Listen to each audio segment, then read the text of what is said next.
আসসালামু আলাইকুম রহমতুল্লাহ। আজকের ভিডিওটা ইউরোপ আসা নিয়ে, বিশেষ করে মধ্যপ্রাচ্য থেকে সৌদি, দুবাই, কাতার, কুয়েত এই সমস্ত দেশ থেকে যারা আমাকে দেখেন, অনেকেই আমাকে মেসেজ করেন যে ভাই, ইটালি আসার ভিসা আছে কিনা, কিভাবে আসব। আজকের ভিডিওটা তাদের জন্য, এবং তাদেরকে বলবো আপনারা যদি এই বিষয়ে নিয়মিত আপডেট চান তাহলে ভিডিওটা শেয়ার করবেন। নর্মালি আমি শেয়ার, লাইক এগুলো চাই না, বাট এই বিষয়ে আমি ভিডিও খুব একটা করতে আগ্রহী না। কিন্তু যদি আপনারা চান তাহলে বেশি করে শেয়ার করবেন। আরেকটা জিনিস মনে রাখবেন, আপনার রিজিকে যদি আল্লাহ তাআলা ইউরোপ লিখে রাখেন তাহলে আপনি আসতে পারবেন। অন্য মানুষ চলে আসলে আপনি আসতে পারবেন না, বিষয়টা তা না।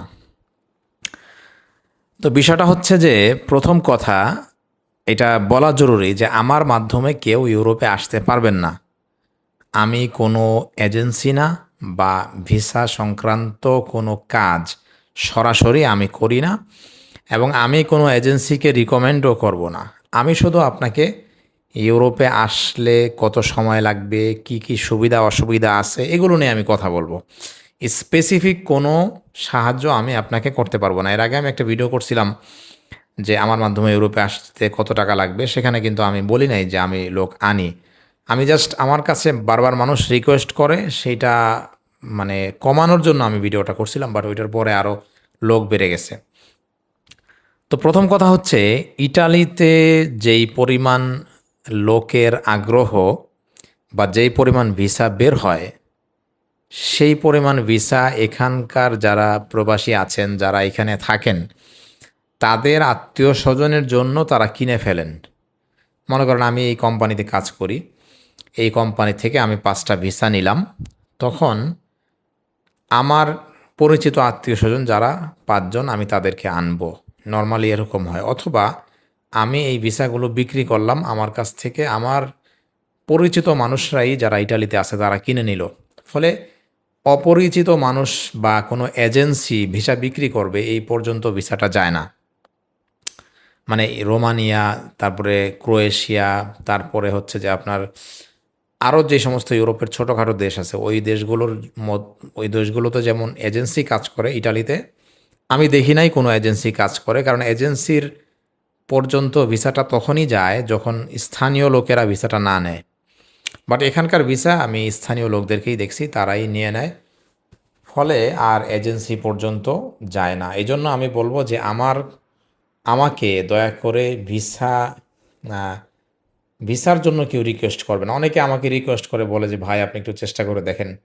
তো তাদের উদ্দেশ্যে আমি বলছি, দেখেন আমি আমার কোনো আত্মীয় স্বজনের জন্যও চেষ্টা করি নাই, মানে সেই রকম সুযোগ পাই নাই বা সেই ঝামেলাতে আমি যাই নাই। কাজেই আপনি আমাকে চিনেন না, আমি তো আপনার সাথে ফ্রডও করতে পারি। আপনি আমাকে কেন বিশ্বাস করবেন? তো মূল বিষয় হচ্ছে যে, ইটালিতে আসার জন্য কোনো এজেন্সি ভিসা দেয় না, এটার ব্যাপারে আপনারা সতর্ক থাকবেন। এবার আসি, সৌদি আরব, কাতার, কুয়েত, দুবাই থেকে ইটালিতে কীভাবে আসবেন। আপনাদের উদ্দেশ্যে একটা জিনিস বলে রাখি, অনেকেই আমাকে এই প্রশ্নটা করেন। তাদের উদ্দেশ্যে বলি যে আপনারা সৌদি, দুবাই, কাতারে যদি ভিএফএস গ্লোবাল থাকে, আমি জানি না আছে কি না, থাকার কথা, মানে যেখান থেকে ইটালির ভিসা দেয়, সেখানে আপনারা যাবেন, সেখান থেকে ভিসা অ্যাপ্লাই করতে পারবেন। কিন্তু সেখান থেকে আপনাদেরকে ট্যুরিস্ট ভিসা দিবে। ট্যুরিস্ট ভিসা দিয়ে আপনি ইটালিতে আসতে পারবেন। ইটালিতে এসে 3 মাসের ভিসা থাকবে, 3 মাস ঘোরাঘুরি করতে পারবেন, ইউরোপের যেই দেশে মনে চায় যাইতে পারবেন। আপনি জার্মান বলেন, ফ্রান্স বলেন। কিন্তু 3 মাস পরে আপনি অবৈধ হয়ে যাবেন। আপনার বৈধ হইতে 5 বছর লাগবে নাকি 10 বছর লাগবে, এইটার গ্যারান্টি কেউ দিতে পারবে না। এই জন্য আমার কাছে এইভাবে ইউরোপে আসাটা সবচেয়ে অপছন্দ। আমি এইভাবে যারা আসছে 4-5 বছর যাবৎ যাদেরকে দেখতেছি, তাদের কারোরই কাগজ হয় নাই। অতএব ট্যুরিস্টে এসে আপনি বিপদে পড়বেন। আমি এইভাবে আসাটাকে সাজেস্ট করি না। কিভাবে আসবেন? যদি আপনার কোনো আত্মীয় স্বজন ইটালিতে থাকে, তাদের মাধ্যমে যদি বাংলাদেশ থেকে আপনি ভিসা ধরতে পারেন, তাইলেই আপনি আসবেন, নাইলে আসবেন না। আরেকটা জিনিস মনে রাখবেন, মানুষের জীবন কোথাও থেমে থাকে না। ইউরোপে যারা আছে, বা ধরেন আমার কথাই বলি, আমি ইউরোপে আছি, আমার পরিবার আছে এখানে, কিন্তু আমি যা কামাই করি আলহামদুলিল্লাহ অন্য 10 জনের চেয়ে কম কামাই করি না, বেশি কামাই করি। কিন্তু থাকে না, এখানকার জীবনযাত্রার খরচ অনেক বেশি। অতএব এখানে আসলেই যে আপনি বড়লোক হয়ে যাবেন, বিষয়টা কিন্তু তা না। এখানে বড়লোক হইতে গেলে আপনাকে মানবেতর জীবনযাপন করতে হবে। শরীরে কিছু দেওয়া যাবে না, কিছু খাওয়া যাবে না। এখানে এসে তারাই বড়লোক হইতে পারবে যারা পরিবার ছাড়া থাকে।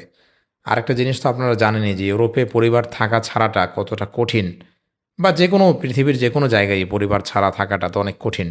সেই জায়গায় ইউরোপ যেহেতু একটা মানে বেকায়দা কালচার, আমাদের জন্য একটা উল্টা। সো এখানে পরিবার ছাড়া থাকাটা আরও মুসলমানদের জন্য আরও বেশি কঠিন যদি আপনি ঈমান আমল নিয়ে থাকতে চান। তো পরিবার নিয়ে থাকলে আসলে ইউরোপে বড়লোক হওয়া যায় না। এবার আসি যে আপনি ইটালিতে না আসতে পারলে কোন দেশে যাবেন। ইটালিতে যদি না আসতে পারেন, আপনি পর্তুগাল, স্পেন, তারপরে গ্রিস, এইসব দেশে আপনি ট্রাই করতে পারেন।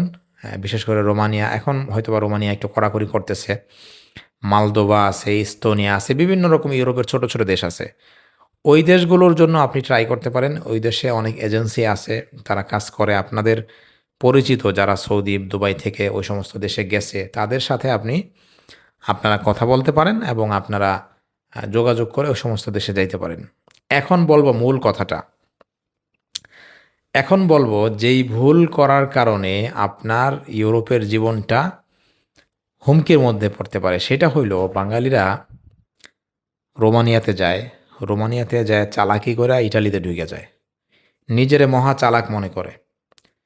কিন্তু সে এটা জানে না যে সে যদি 5 বছর থাকে, 5 বছর থাকার পর সে যদি পার্মানেন্ট রেসিডেন্ট পায়, ওইটা দিয়ে সে ইউরোপের যে কোনো দেশে চাকরি করতে পারবে, দেশে যাইতে পারবে, আসতে পারবে।